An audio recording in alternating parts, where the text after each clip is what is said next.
Bagaimana ketangguhan kaum muslimin Palestina menginspirasi dunia, dan apa sih rahasia ketangguhan mereka? Apa pelajaran yang bisa kita ambil dari mereka untuk menguatkan generasi kita?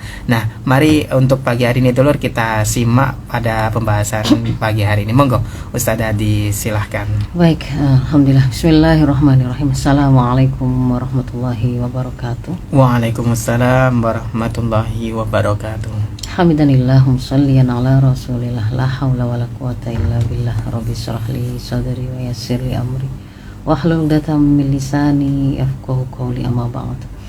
Alhamdulillahirabbil alamin. Dulur-dulur Al-Victor semuanya, sahabat-sahabat yang menyimak perbincangan kita pada pagi hari ini, baik melalui siaran on air radio Al-Victor maupun melalui live IG radio Al-Victor ataupun melalui live Facebook saya ini di Faizah Rashidah. Semoga apa yang nanti kemudian kita bahas itu menjadi sesuatu yang selain satu sisi kita mengambil pelajaran yang akan kita pakai untuk menguatkan generasi kita, ya, akan membantu kita menyelesaikan di antara persoalan yang kita hadapi hari ini. Itu kan kita punya persoalan, kok generasi kita kok rasanya kok seperti biasa disebut sebagai generasi stroberi, kan ya, dikeluhkan tidak tangguh, cemen, mudah menyerah dan seterusnya, ya. Sementara kita melihat ada contoh yang itu bahkan diakui dunia, yang hari ini tuh sampai membuat siapapun tuh seperti kayak heran gitu. Ada di situasi hari ini ketangguhan yang ditampilkan oleh kaum muslimin Palestina.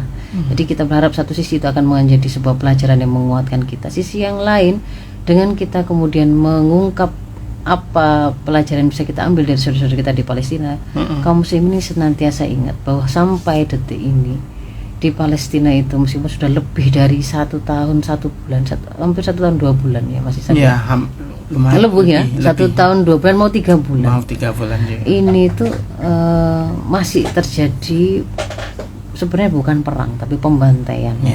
Karena kekuatan militer atau fisik yang dipakai oleh Israel dengan mendapatkan unconditional support, kan gitu ke bahasa dari Amerika sendiri. Dia mengatakan dia siap memberikan bantuan atau support, dukungan yang tidak bersyarat kepada Israel.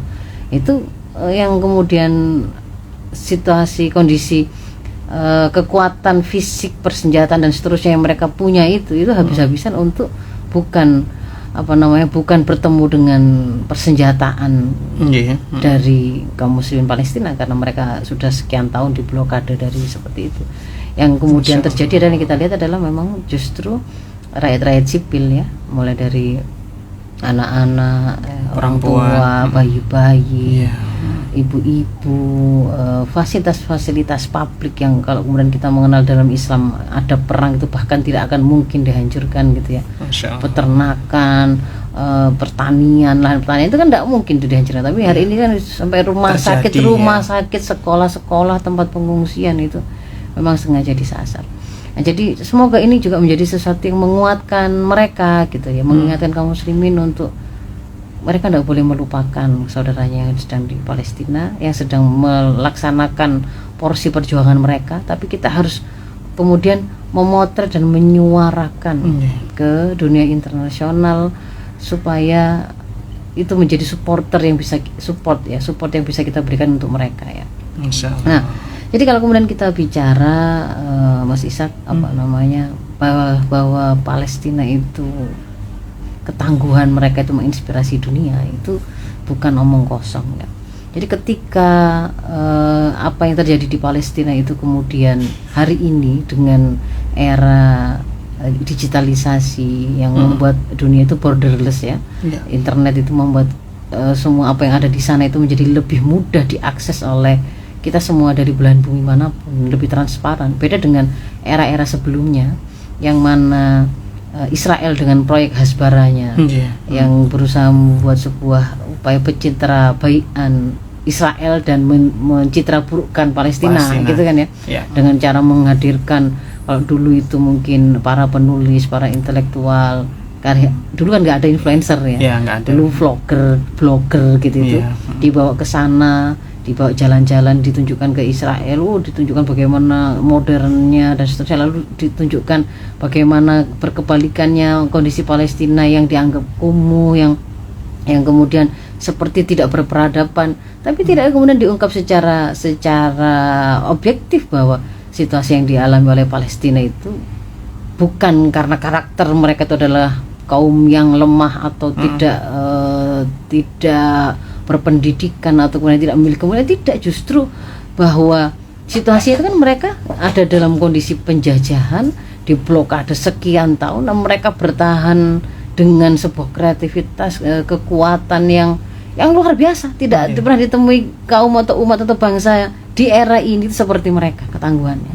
Dan itu kemudian memang menjungkir balikan proyek Hasbara itu ya. Gagal. Hari ini sudah berbeda, proyek itu gagal.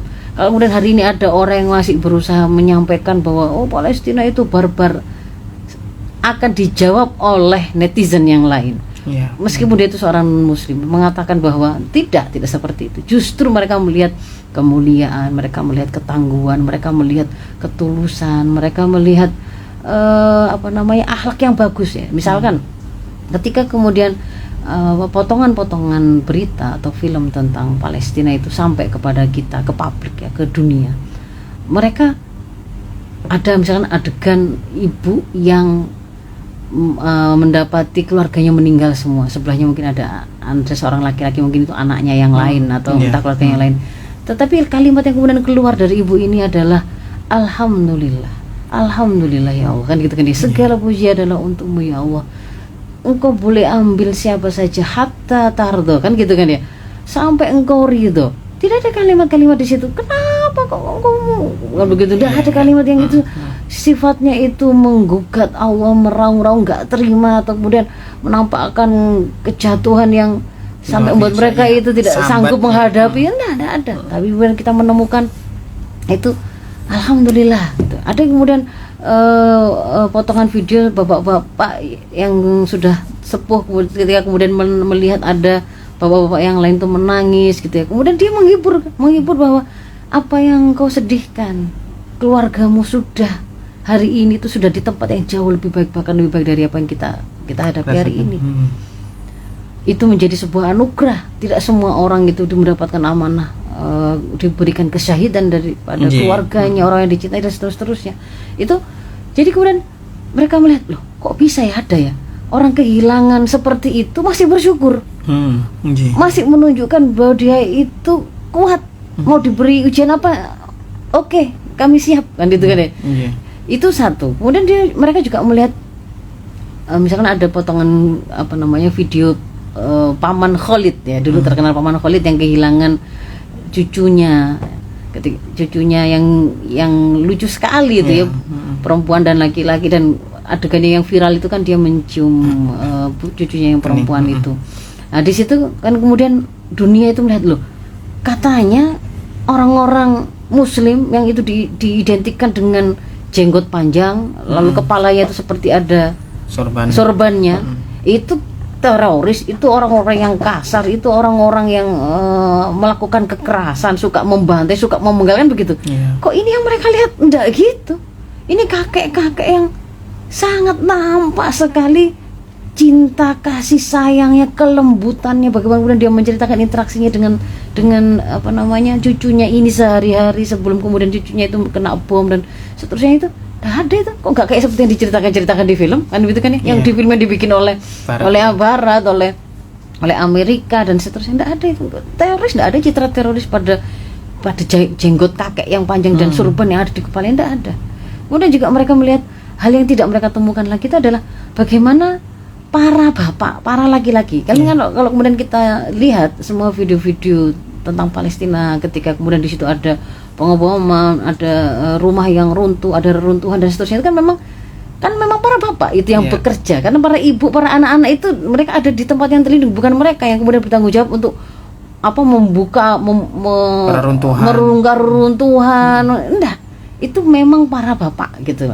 Jadi mereka kemudian bisa melihat para lelaki muslim. Kalau hari itu dia melihatnya di Palestina, para lelaki Muslim Palestina itu sangat bertanggung jawab, gitu ya, sangat bertanggung jawab. Mereka itu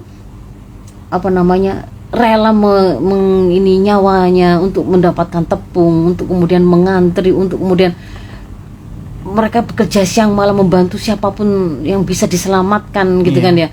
Yang itu berbeda dengan yang kemudian mereka temukan pada peradaban mereka yang sangat egois, ya, peradaban yang itu hanya mengenal persaingan, bahkan kemudian saling bisa saling melakukan kekerasan untuk hal yang sangat remeh, gitu. Tidak ada kemudian di situ menampakkan sesuatu yang menunjukkan ketinggian, ya, ketinggian perilaku ataupun akhlak. Nah, di sini mereka melihat ketika kemudian ada bapak-bapak itu ada yang sedih jatuh, gitu ya, laki-laki padahal ini, ya, itu kemudian nggak pakai disetting, nggak pakai, sangat alami semuanya menunjukkan bahwa kemudian akan ada bapak-bapak yang lain itu yang kemudian segera menguatkan, gitu kan, menguatkan bapak-bapak yang sedang bersedih tadi, memberinya kalimat-kalimat memotivasi, memeluknya, mendoakannya. Itu fenomena yang mereka itu tidak pernah bayangkan, karena selama ini itu ditutupi, kan begitu kan, selama ini itu ditutupi. Jadi itu tuh menjadi sesuatu yang ternyata mereka itu hangat, ya, hubungannya, ya, dengan satu sama lain. Itu bahkan ketika misalkan ada yang bapak-bapak terlihat menggendong seorang anak kecil, gitu, balita atau mungkin bayi, gitu ya, ketika ditanya itu anak siapa, ya dia bilang saya tidak tahu anak siapa ini, gitu ya kan. Kenapa kok kemudian kemudian anda bawa, anda jaga, anda siapa, kan ngerepoti, gitu ya. Ya karena ini adalah anak dari umat ini, gitu. Yang mereka itu siapapun itu pasti akan mereka selamatkan. Yang bisa mereka selamatkan ketika mereka tidak temukan di situ orang tuanya atau orang dewasa yang itu mengenalnya, tetap akan mereka selamatkan, mereka bawa, gitu. Karena ini adalah memang tanggung jawab yang mereka miliki, karena mereka itu adalah kaum muslimin. Termasuk juga kayak misalnya isar. Kita secara konsep dalam Islam itu mungkin mengenali namanya isar itu mendahulukan orang yang lebih membutuhkan, gitu ya. Itu di Palestina itu yang kemudian bisa dilihat oleh dunia, menjadi sesuatu yang juga mencengangkan, itu adalah bagaimana ketika anak kecil, gitu ya, anak kecil itu dikasih dia itu roti, ya, rotinya itu sudah juga sangat kecil, nggak besar, tapi ketika kemudian dia itu sedang bersama teman-temannya, roti yang sedikit itu pun kemudian dia bagi. Kalau itu bukan sesuatu yang memang dia dibiasakan dengan situasi seperti itu, gitu ya, berbagi, isar, saling menyayangi, saling dengan saudara-saudaranya, itu dia tidak egois, itu nggak mungkin lahir kayak begitu. Siapa si anak kecil yang nggak merasa senang dan enak makan sesuatu yang dia senangi, tapi dia tetap biasa berbagi, gitu ya, melakukan berbagi tadi. Jadi ini adalah beberapa fenomena yang mungkin masih sangat sedikit, Mas Ishak, yang saya sebut itu, yang kemudian membuat banyak sekali bahkan orang-orang non muslim, orang-orang kafir itu, terutama di dunia barat, yang mereka itu tidak pernah berinteraksi dengan kaum muslimin, ya. Kalau mungkin di Indonesia kita tahu semuanya, mereka bisa melihat bagaimana kaum muslimin di sini yang jumlahnya mayoritas, begitu ya. Meskipun kemudian jadi mereka juga bisa membedakan mana kaum muslimin yang memang benar-benar melaksanakan Islam dan mana yang enggak, gitu kan ya. Ada juga kaum muslimin yang berzina meskipun dia tahu bahwa zina itu haram, gitu kan ya. Tapi bagi mereka yang tidak pernah ketemu dengan kaum muslimin dalam bentuk komunitas, gitu ya, apa yang kemudian mereka saksikan itu memang benar-benar kayak menghentakkan pikiran mereka, bikin nggak bisa tidur, sampai kemudian mereka itu bertanya, kok bisa ada bentukan kayak gitu, itu dari mana, gitu kan ya, bisa kayak gitu, maka kemudian mereka kemudian bertanya dan mencari. Kalau kemudian kita lihat di sosmed itu, Mas Isa, ketika kemudian mereka itu apa sih rahasianya, apa yang buat mereka seperti itu, kan kemudian ada yang sharing di komentar-komentar, itu rahasianya adalah pada Quran. Rahasianya adalah mereka itu dekat kepada Tuhan mereka. Rahasianya itu ada pada, akhirnya membuat mereka itu rame-rame buka Quran, belajar membaca, gitu kan ya. Di antara yang mungkin cukup terkenal itu adalah TikToker Amerika Megan Rice, ya. Yang itu, itu, ya, itu termasuk kan ya, karena dia memang followernya cukup banyak, dan kemudian setelah prosesnya itu dia selalu live, gitu ya. Bagaimana dia tuh kagetnya, tertariknya, lalu bertanya, lalu disarankan coba buka Quran, lalu dia mulai membaca Quran. Pada setiap kali dia membuka halaman, ketika dia itu merasa tercengang, mendapatkan sesuatu pelajaran, dia live lagi, dia share lagi, saya mendapat insight seperti ini, sampai akhirnya dia kemudian memutuskan menjadi seorang mu'allaf, dan kemudian dia mengajak membaca Quran itu bersama-sama, gitu kan ya. Nah, jadi itu hanya salah satu. sebelum itu adiknya Perdana Menteri Tony Blair itu juga akhirnya menjadi seorang Muslim, Laura ya, siapa namanya ya? Lauren Booth apa siapa ya? Itu bukan karena kasus Palestina yang sekarang. Karena beliau kemudian pernah tinggal di Palestina, bukan pada era yang perang ini ya, genosida yang sekarang ya. Ketika perang bersama ada di sana gitu ya. Beliau jadi bisa melihat, loh ternyata begini tuh Palestina, kaum muslim Palestina itu. Bagaimana kemudian beliau itu kedinginan gitu ya. Padahal sebenarnya kaum muslim di sana itu juga menghadapi kondisi yang sama, tapi kemudian berusaha menjamu si adiknya Perdana Menteri Inggris ini, Tony Blair itu ya. Itu kemudian jadi akhirnya dia masuk Islam. Itu ada banyak, bahkan di Universitas George Washington itu ada pakar namanya Lorenzo Vidino. Lorenzo Vidino ini mengatakan begini, Mas Ishak ya.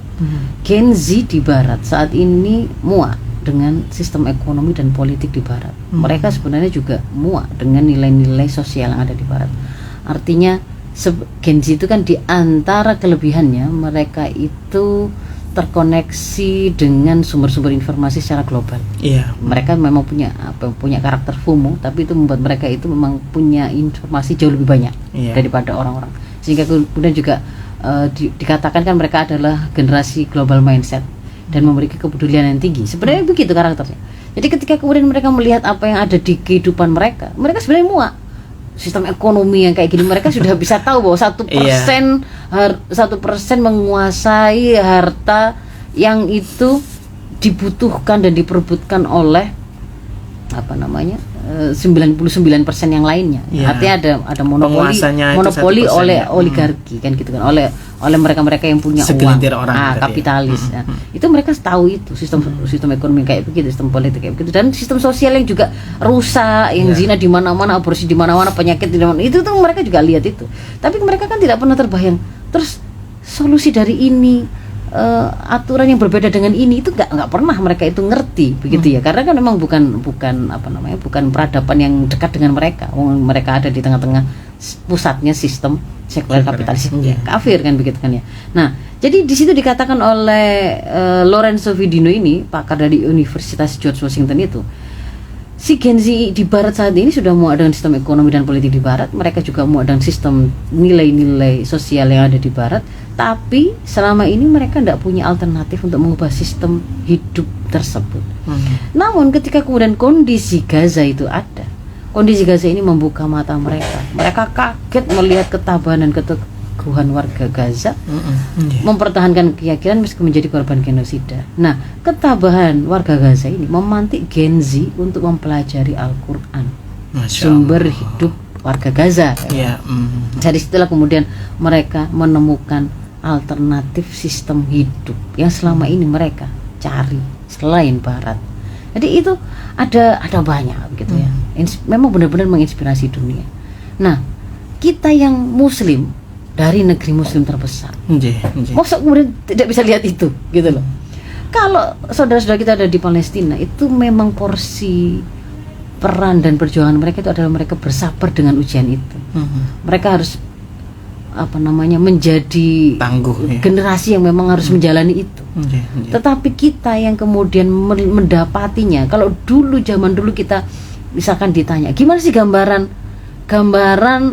Islam itu akan bisa menguatkan seseorang, akidah Islam itu bisa mengokohkan pribadi seseorang, mau menggambarkannya mungkin terasa itu kayak abstrak.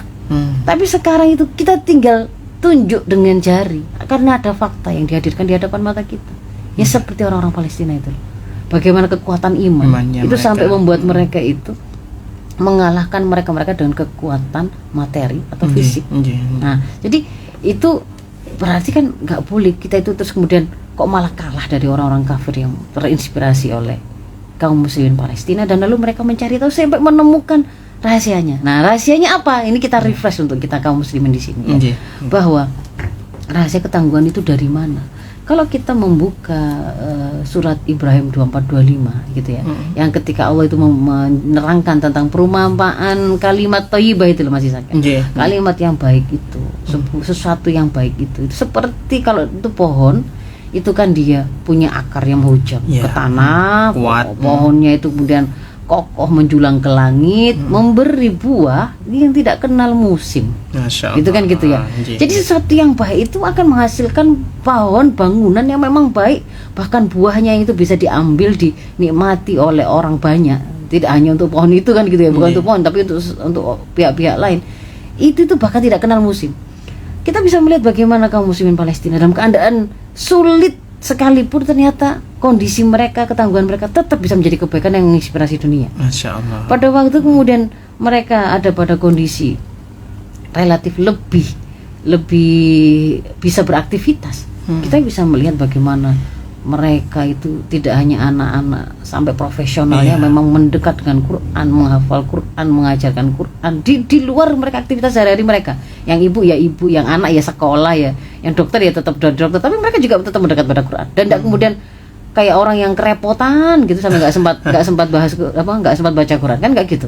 Meskipun mereka profesional tertentu, pemimpin juga atau rakyat biasa, petani gitu ya. Kemudian juga bahwa bahwa mereka itu kreatif ya.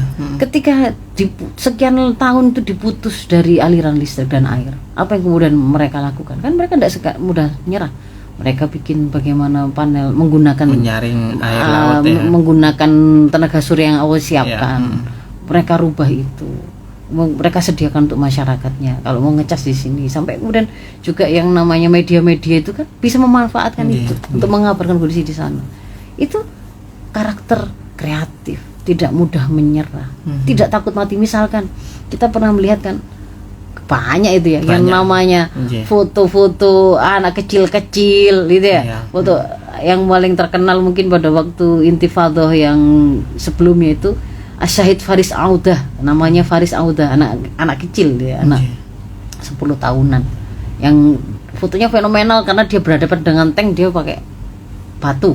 Itu berawal dari situ. Itu kemudian ditiru oleh anak-anak yang lain bahwa mereka itu sekolah tapi sanggup baju pada waktu berangkat sekolah juga sanggup baju untuk dipakai ketika kemudian setelah selesai sekolah ganti baju untuk kemudian maju ke menghadapi pasukan-pasukan Israel itu. Hanya pakai kerikil, pakai batu dan seterusnya itu.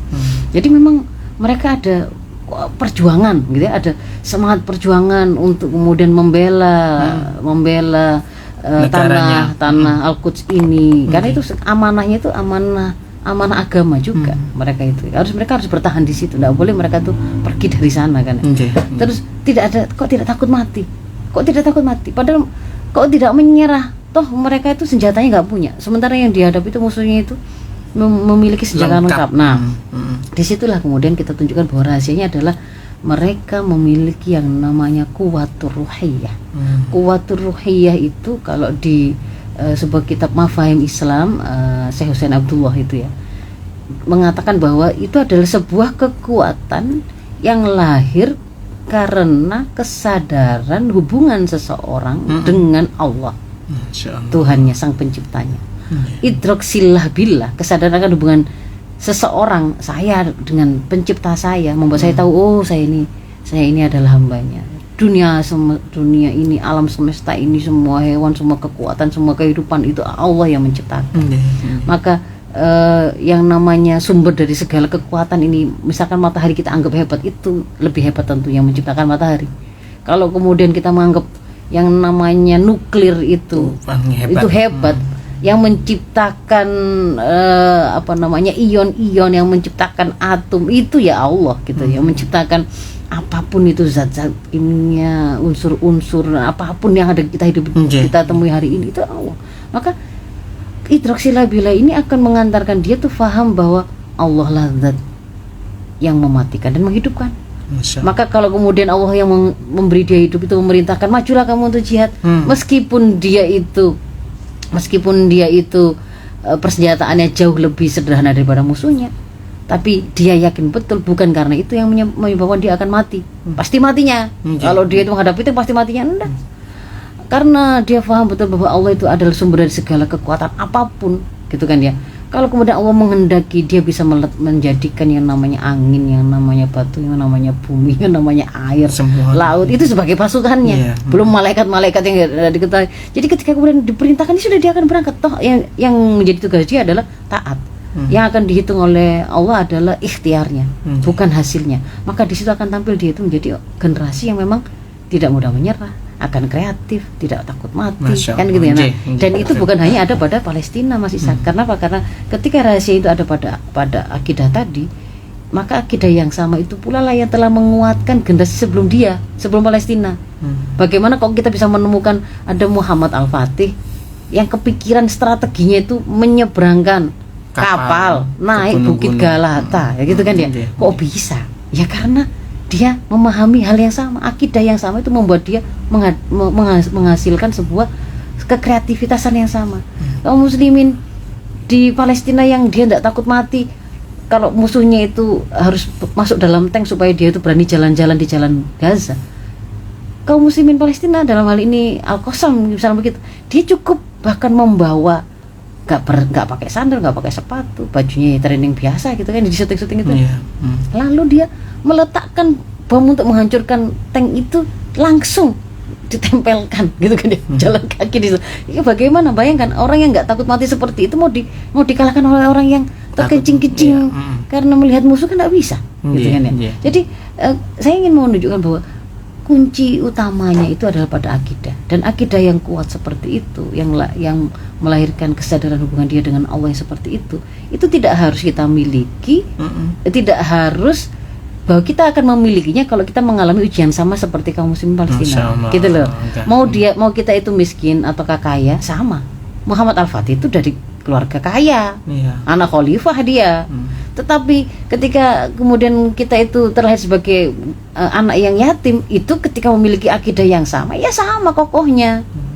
Seperti Imam Syafi'i, beliaunya yatim dari kecil, tetapi karena merasa paham bahwa menuntut ilmu itu adalah sebuah keutamaan, kemuliaan, ada tanggungan, bukan dalam kondisi perang beliau itu lahir dan besarnya, sehingga kemudian mengambil aktivitas kemuliaan-kemuliaan yang lain yang diperintahkan oleh Islam. Dan itu meskipun beliau miskin, nggak punya, bahkan untuk alat tulis nggak punya, gitu kan ya. Bahkan nyimaknya itu kan sampai untuk mengingat, membantu otaknya mengingat itu kan beliau seperti membuat gerakan dengan tangan dan jarinya, ya, telapak tangan sama jarinya. Yang kemudian dikira oleh Imam Malik itu seperti main-main. Loh, kok malah dia main-main gitu? Kok malah nggak mencatat? Karena beliau nggak punya catat, nggak punya buku, nggak punya pensil. Saking miskinnya. Tapi kemudian dites, kamu main-main? Enggak, saya enggak main-main. Tapi ini adalah untuk mau mengingat apa yang kau terangkan. Lalu silakan dicek kan, kemudian dicek oleh Imam Malik. Ternyata memang apa yang kemudian beliau jelaskan itu bahkan dihafal. Masya Allah. Gitu kan ya. Jadi itu miskin tetap tangguh, enggak mudah menyerah. Gitu loh, enggak terus bunuh diri. Nggak terus ya sudah nggak usah kuliah gitu. Ini jam berapa masih sakit? 5 menit lagi. Masih ada kesempatannya. Jadi saya mau menekankan bahwa apa yang sebenarnya kemudian kita lihat pada kaum muslimin Palestina ketika dia memiliki kuatul ruhiyah. Kuatul ruhiyah itu akan mengalahkan kekuatan-kekuatan yang lain masih sakit, seperti kuatul madiyah.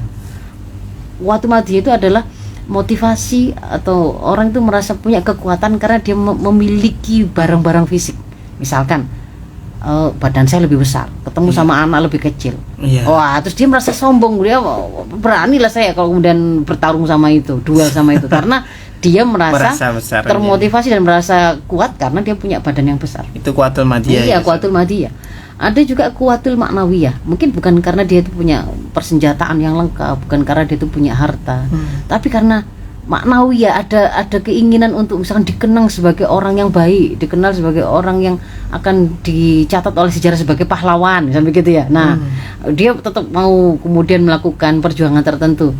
Tapi itu kalau ketemu sama kuatul ruhiyah, kalah itu, masih sakit. Dan itu tidak hanya ditunjukkan oleh kaum muslimin di Palestina. Ketika akidah yang sama itu ada pada diri seseorang ataupun generasi muslim, maka yang kita dapati adalah seperti misalkan pada saat kaum muslimin di perang Badar, peperangan pertama dalam Islam. 300 kaum muslimin menghadapi sekitar 1000 pasukan musyrik Quraisy ya. Nah di situ mereka apakah mundur? Tidak. Mereka tetap maju. Kenapa? Karena yang diperintahkan oleh Allah kan mereka harus maju. Masya Itu Allah. ikhtiar yang akan dinilai. Masalah hasilnya bagaimana, Allah nggak akan menghitung itu. Tetapi kamu bagaimana mengupayakan untuk bisa seoptimal mungkin menghadapi musuhmu. Meskipun musuh kelihatan persenjataan lebih banyak, jumlahnya banyak, logistik lebih banyak, tapi mereka tidak takut, mereka tidak khawatir. Bukan di situ letak mati atau hidupnya mereka, kan gitu kan. Jadi nggak menyerah. Termasuk juga ketika perang Ahzab. Bagaimana mereka mendapatkan serangan dari sekutu, ya kan, bersekutu itu di sekitar Madinah semuanya bersekutu, di dalam Madinah juga ada pengkhianatan. Di dalam itu kemudian kan mereka membuat parit. Situasi sangat diblokade, sangat berat. Ketika kemudian memukul waktu bikin parit itu, ternyata kan Rasul menyampaikan bisyarah bahwa kita akan membebaskan Konstantinopel dan Roma. Itu tuh pada saat itu. Ketika waktu parit itu jauh ya. Padahal kan kondisi kaum muslimin bukan sedang dalam keadaan sedang adidaya kan. Sementara yang disebut akan dikalahkan itu dua negara adidaya. Ya kan, Allah. Romawi Persia gitu kan. Yang salah satunya sedang mengendalikan atau menguasai Konstantinopel. Jadi gak ada yang kemudian yang namanya ketakutan gitu loh akan masa depan. Karena bagaimana kita naik pesawat saja ya, ada pilot yang seperti itu sama manusianya. Kita itu loh percaya. Hidup kita itu kita serahkan kepada dia. Kepada pilot. Pada pilot itu. Kok kemudian sini Allah yang menciptakan kita, seandainya ada dinosaurus juga kan ya. Hari ini juga misalnya ada hewan-hewan besar di lautan itu juga nggak pernah kerepotan ngasih makan. Kok kemudian kita mengkhawatirkan nggak dapat makan yang itu hanya mungkin hanya satu piring setengah piringnya. Jadi mungkin kita batasi dulu di situ ya. Jadi bahwa rahasia kekuatan ketangguhan kaum muslimin itu ada pada awal mulanya adalah pada akidah mereka yang kokoh. Kemudian mereka berusaha untuk hidup dan terikat sesuai dengan apa yang diperintahkan dan dilarang oleh Allah. Maka itu menguatkan mereka, begitu kan ya. Dan asal atau benih ketangguhannya yaitu akidahnya itu bisa dimiliki oleh siapapun. Itu loh pelajaran yang mau kita ambil. Oleh kaum, oleh generasi dimanapun dan kapanpun. Sebagaimana dulu itu pernah dimiliki oleh kaum muslimin di era-era kegemilangan mereka, itu pun yang bisa kita miliki kalau kita melakukan hal yang sama. Membangun kepribadian Islam anak-anak kita, generasi kita, mulai dari penanaman akidah yang kokoh, lalu membuat mereka itu terikat kepada syariah Allah, perintah dan larangan Allah. Dan begitu nanti akan di backup lagi akan lebih kuat lagi ya kalau kemudian ada negara yang menerapkan syariah apa tadi gitu ya Mas. Yang itu mungkin dulu kita break dulu ya. Baik. Ya, dulur, kita akan lanjutkan kembali dulur kajian pada pagi hari ini setelah jeda berikut ini. Jangan kemana-mana dulur, tetap di Fajar Syiar Al Victor. Ya baik dulur Al Victor, kita lanjutkan kembali dulur kajian kita pada pagi hari ini bersama Ustadzah Dr. Faizah Roshidah, Master Kedokteran Tropis. Baik, Ustadzah, kita lanjutkan kembali Ustadzah. Ini sudah masuk beberapa pertanyaan Ustadzah. Boleh kita dulu aja bacakan ya. Ya, ini ada dari ada yang di luar tema ini, gimana Ustadzah? Boleh ya? Yang ada temanya dulu aja deh. Iya. Ya, tidak ada namanya ini. Ya, Assalamualaikum warahmatullahi wabarakatuh Mas Ishak dan Ustadzah Faizah. Ya, mau bertanya, mengapa keimanan kita itu terkadang naik turun? Berada di Indonesia berbeda dengan yang ada di Palestina. Mereka imannya semakin diuji semakin kuat. Apa cara untuk bisa meningkatkan iman seperti mereka itu? Terima kasih. Dari hamba Allah di Sidoarjo ini ya. Tidak mau disebutkan ini hamba Allah. Monggo Ustazah disilakan. Jadi pertama itu kita harus memiliki akidah Islam yang kuat dulu sebelum kita bicara bagaimana kita mempertahankannya ya. Sebelum kita bicara meningkatkan kualitas keimanan kita ya, berarti kan kita harus memiliki keimanannya dulu. Nah, keimanan itu sendiri untuk kemudian dia itu bisa menjadi sebuah keimanan yang kokoh, itu mengharuskan kita mendapatkannya itu melalui sebuah proses yang meyakinkan kita, Mas Isa. Karena ini kan yang dituntut tuh keyakinan, jadi memang harus ada proses pembuktian yang meyakinkan kita. Nggak bisa dipaksakan, nggak bisa didogmakan. Sama juga dengan ketika kita menghendaki anak-anak kita memiliki akidah atau keimanan yang kuat. antara akidah sama iman itu sebenarnya sama. Kalau iman itu yang dipakai istilah itu yang dipakai di Al-Qur'an dan hadis itu pakai iman. Kalau dalam bahasan usuluddin itu pakai akidah. Akidah. Nah, ketika kemudian kita menginginkan membangun keimanan itu dengan kokoh, maka kita harus menapai langkah-langkah menuju keimanan itu yang benar, yang tepat, yang sahih, yang membuat kita akhirnya meyakini apapun yang dituntut dari keimanan itu dengan sebuah keyakinan yang qot'i, yang jazim 100%, nggak pakai ada keraguan.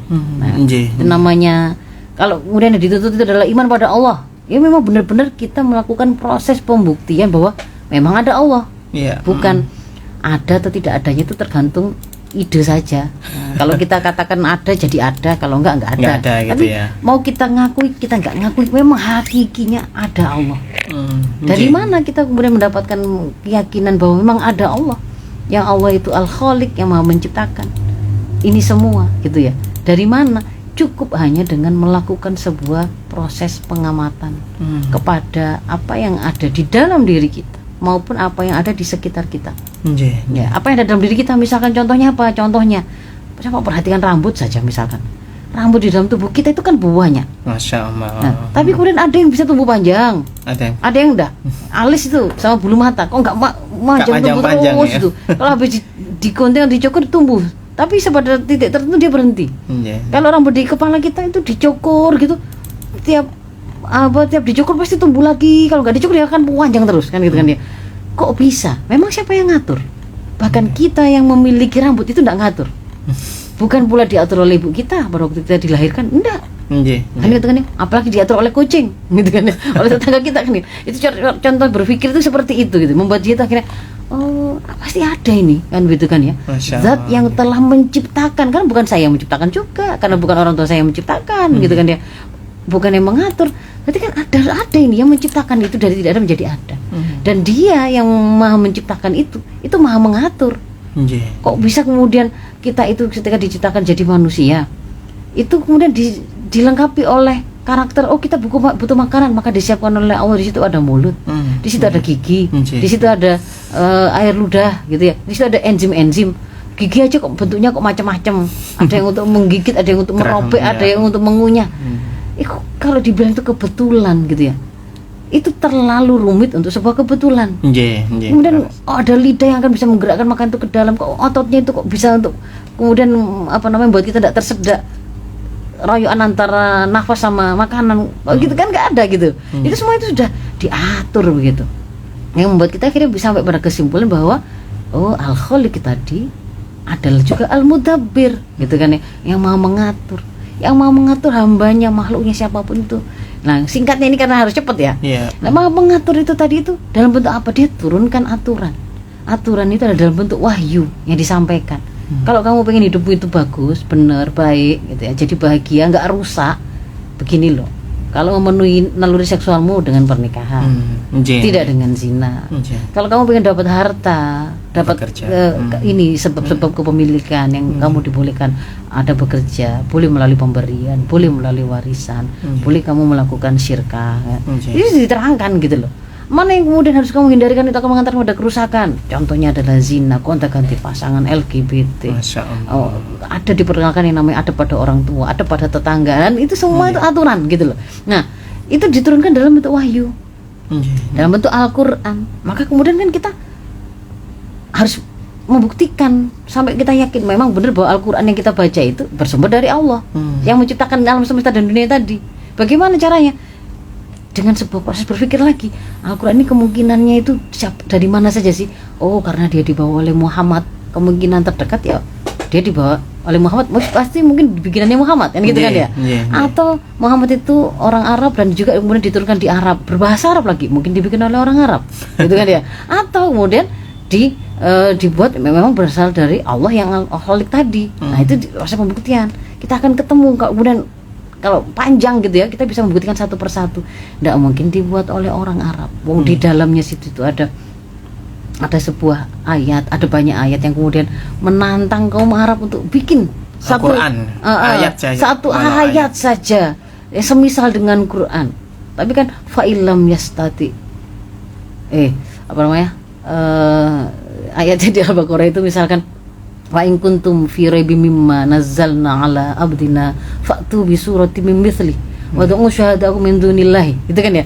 Tapi kalau kemudian kamu enggak, kan itu ditantang, kalau kamu ragu dengan Quran itu, bolehlah kamu ajak siapapun ayo bikin yang semisal dengan Quran itu. Tapi kalau kamu enggak mampu, dan kamu pasti enggak akan mampu, maka bertakwalah kepada Allah, kan gitu kan ya. Itu memang berasal dari Allah. Nah, itu misalkan ya ada tantangan kepada orang Arab. Kalau memang dikatakan Quran itu dibikin oleh orang Arab, kan aneh. Saya menciptakan buku, lalu di dalam buku itu saya tulis sendiri, ayo kamu bisa nggak nulis seperti ini, kan nggak mungkin. Dan faktanya memang orang-orang Arab tidak pernah ada yang berhasil membuat meskipun hanya satu ayat kan gitu kan ya. Nah kemudian dibikin oleh Muhammad karena Muhammad yang bawa.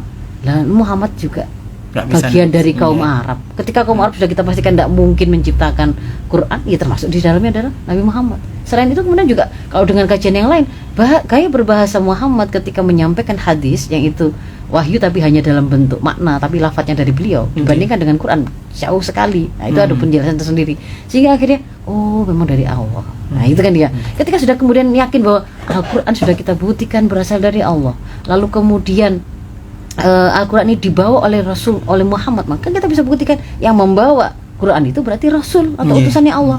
Nah, termasuk kemudian ketika kita sudah meyakini bahwa Al-Quran itu berasal dari Zat yang Maha Benar, maka seluruh isi yang dikabarkan meskipun kita tidak bisa lihat, tidak bisa dengar, ketika itu dikabarkan di situ tentang hari kiamat, tentang surga, tentang neraka, tentang malaikat Allah, tentang kitab-kitab sebelum Al-Quran, nabi-nabi sebelum Rasul kan Muhammad kan gitu kan ya. Berarti itu benar semua gitu loh. Maka itu adalah cara menemukan keimanan gitu. Kalau mau panjangnya, kalau ini membersamai anak kecil, saat kita melihat burung, saat kita menerangkan kepada anak tentang langit, tentang suhu, tentang hujan, semuanya bisa mengantarkan kepada pembuktian bahwa itu ada Allah yang menciptakan. Al-Khaliq itu juga Maha Pengatur, Al-Mudabbir. Al-Mudabbir itu ngaturnya gimana? Bentuk ngaturnya itu diturunkan aturan, wahyu, Al-Quran. Al-Quran itu terbukti hanya Allah yang menurunkan, bukan yang lain-lain. Kalau sudah begitu berarti informasi di dalamnya semua benar. Kalau di sana menerangkan kepada kita bahwa di neraka itu ada sisaan kayak gini, kita ngandel, kita percaya. Nah kayak gitu-gitu ya. Nah itu keimanannya. Lalu setelah itu bagaimana mempertahankan kekokohannya? Apa kemudian harus sama kita mendapatkan ujian yang sama dengan kaum muslimin di Palestina baru kita akan mendapatkan iman yang sama kokohnya? Tidak. Di dalam Islam itu tidak begitu. Makanya kan keimanan yang kuat itu bisa diperoleh baik laki-laki maupun perempuan, orang tua maupun orang muda. Masya Allah. Mau mati dalam keadaan sakit ataukah sehat, sama-sama bisa punya peluang memiliki akidah yang kuat. Kita sedang diuji dengan kesulitan ataukah dengan kelonggaran dan kekayaan. Orang kaya ataukah orang miskin sama gitu loh, sama. Utsman bin Affan kaya raya.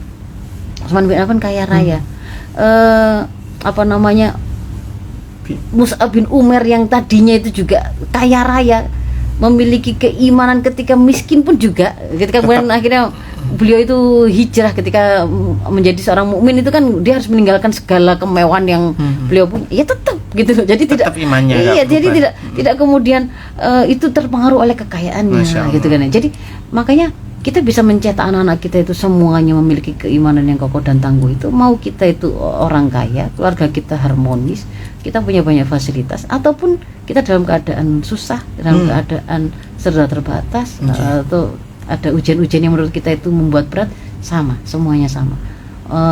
Khalifah yang tadi saya contohkan itu Muhammad Al-Fatih. Muhammad Al-Fatih itu memang dia dibesarkan dari keluarga kaya raya. Tapi itu tidak membuat dia menjadi anak yang cengeng atau cemen. Kan gitu kan. Seperti anggapan bahwa kalau hidup bergelimpangan dengan kekayaan berarti dia manja. Enggak, kan begitu. Meskipun kita juga menemukan ada banyak kemudian salafus saleh yang mereka itu kokoh juga dalam keadaan mereka juga yatim, ya kan? Imam Hanifah, Imam Syafi'i itu semuanya itu yatim begitu, tapi tetap kokoh begitu. Jadi di situ intinya adalah pada kita menemukan akidah itu dengan jalan kebenaran, bukan didogmakan, bukan dipaksakan, tapi seperti kayak kita kalau tukang sulap itu mau meyakinkan kita, saya mau membuat Anda percaya bahwa dari kerangkeng yang kosong ini saya akan memunculkan singa. Itu kan dia berusaha untuk membuktikan. Jadi coba periksa ada nggak? Oh nggak ada. ditutup tirai ada supaya membuat orang yakin. Nah, jadi proses keimanan itu memang harus pembuktian. Pembuktian itu bisa menggunakan dalil akli, kalau halal itu bisa kita indra, bisa kita tangkap dengan akal kita. Bisa juga menggunakan dalil nakli yang itu menukil dari sumber informasi terpercaya, yang sumber informasi itu kita buktikan. Al-Quran itu bisa kita indra kan, kalau kita buktikan bahwa memang berasal dari Allah. Begitu sudah kita buktikan berasal dari zat yang maha benar, maka semua informasi di dalamnya sudah kita buktikan pasti benar gitu. Nah, terus yang lain lagi Mas Isa, untuk tetap mendapatkan kekokohan kuwatur ruhiyah ini tadi, kan tadi kan kuwatur ruhiyah itu kekuatan yang lahir dari idrak silah billah, kesadaran hubungan dengan Allah. Maka hubungan dengan Allah tadi itu harus selalu dijaga. Caranya dijaga dengan cara apa? Membiasakan diri mendekat kepada Allah. Dalam bentuk apa mendekat itu? Kalau kepada Allah itu memperbanyak ketaatan. Yang wajib-wajib berarti harus dilakukan. Sholat, itu yang wajib-wajib harus dilakukan. Tapi kalau pengen nambah kedekatan, nambah ketaatan, ya berarti tambah dengan melakukan yang sunnah-sunnah, kan gitu kan ya. Kalau pengen nambah lagi gitu kan ya. Kalau standarnya itu kan melakukan yang wajib, meninggalkan yang haram. Itu standar. Itu kualitas muslim manapun harusnya minimal kayak gitu Mas Isa. Ya, itu standar loh ya, itu enggak istimewa. Melaksanakan semua yang wajib, meninggalkan yang haram. Kalau mau lebih istimewa dari orang yang biasa atau standar, nambah melakukan yang sunnah dan meninggalkan yang makruh. Itu. Kalau mau lebih bagus lagi, bahkan untuk mengambil yang mubah itu kan sebenarnya boleh dilakukan atau tidak dilakukan, pilihan. Maka kalau mau lebih nambah lagi, bahkan mau mengambil yang mubah pun pilih-pilih. Pilih-pilih yang mana, gimana cara milihnya? Ambillah yang itu bisa membackup kita, membantu kita malah melakukan yang wajib, meninggalkan yang haram, ataupun kemudian melakukan yang sunnah dan meninggalkan yang makruh. Itu paling bagus itu. Tidur itu mubah, tetapi tidur yang kemudian kita niatkan, yang kita cukupkan untuk bisa membuat kita itu bangun lebih segar untuk membaca Quran, menghafal Quran, melakukan dakwah, aktivitas, sekolah, aktivitas pekerjaan, nah, misal begitu, daripada kemudian melean, meskipun sama-sama mubah gitu ya, gitu ya, misalkan begitu ya, itu untuk yang pertanyaannya. Masih ada waktu nggak? Ya, ada 1 menit mungkin kita bisa tutup dengan doa nih Ustaz. Ya, tapi saya ingin satu lagi gitu ya, bahwa hari ini Mas Isa, saya mau mengingatkan kaum muslimin di Indonesia. Sayangnya ini, ketika kita tadi sudah paham bahwa rahasia kekuatan generasi muslim itu sebenarnya ada pada kekokohan akidah pada awalnya, lalu diikuti dengan mereka itu terikat kepada syariah. Ya, mereka semakin kaya pemahaman terhadap syariah itu, maka akan membuat mereka semakin tertunjuki dan tidak akan tersesat. Hari ini kita di negeri ini Mas Ishak malah dengan sengaja melakukan hal-hal terprogram yang itu sebenarnya berimplikasi pada melemahkan generasi kita. Apa itu programnya?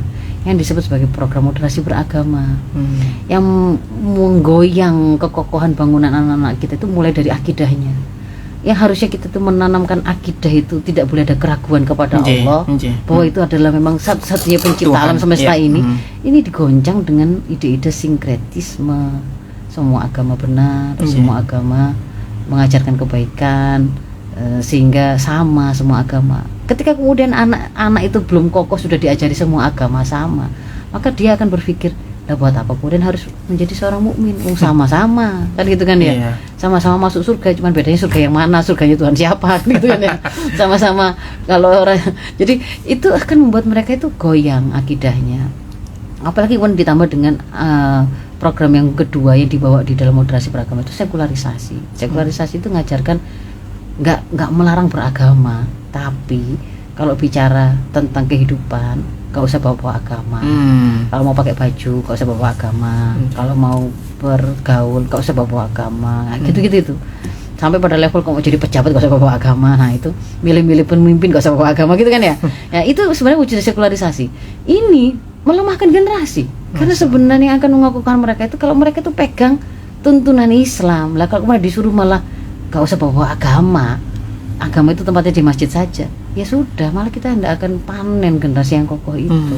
Apalagi kalau kemudian ketika mereka itu ingin melengkapi pemahaman mereka tentang fikih-fikih syariah ini untuk membuat mereka itu tertunjuki malah di stigmatisasi. Gak usah fanatik-fanatik syariah. Kalau anak-anak yang cirinya itu calon teroris itu yang dekat dengan rohis, kan gitu kan ya. Rohis itu ada kan kerohanian Islam. Yang sukanya bicara bahasa Arab, loh padahal Quran itu bahasa Arab. Itu justru juz'un jauhariyun minal Islam, al-lughatul arabiyyah itu. Bahasa Arab itu bagian penting yang tidak terpisahkan dari agama Islam. Kok malah kemudian ciri-ciri teroris suka bicara bahasa Arab. Jidatnya hitam karena sering sholat malam. Kayak begitu-begitu itu malah melemahkan. Maka tolonglah ya yang pakar yang ahli itu ya. Jangan kemudian malah melakukan sebuah program merestui, menjajakan program itu sebenarnya melemahkan generasi kita. Kita sudah belajar dari generasi Palestina. Itu rahasia kekokohan mereka. Porsi mereka di sana itu menjadi contoh hidup, template pribadi kokoh karena iman, karena akidah Islam itu kita sudah lihat. Gitu loh. Kita yang kemudian hari ini melihat, maka harus membesarkan pengaruh itu. Kita tunjukkan itu gara-gara Islam. Maka jangan kemudian malah anak-anak kita jauhkan dari Islam. Maka kalau seperti itu sama dengan kita menghancurkan generasi, tapi kita sendiri yang menghancurkan. Ya, mungkin itu masih saja. Saya mohon maaf kalau ada hal yang kurang berkenan. Afu minkum ihdinas siratal mustaqim. Assalamualaikum warahmatullahi wabarakatuh. Waalaikumsalam warahmatullahi wabarakatuh.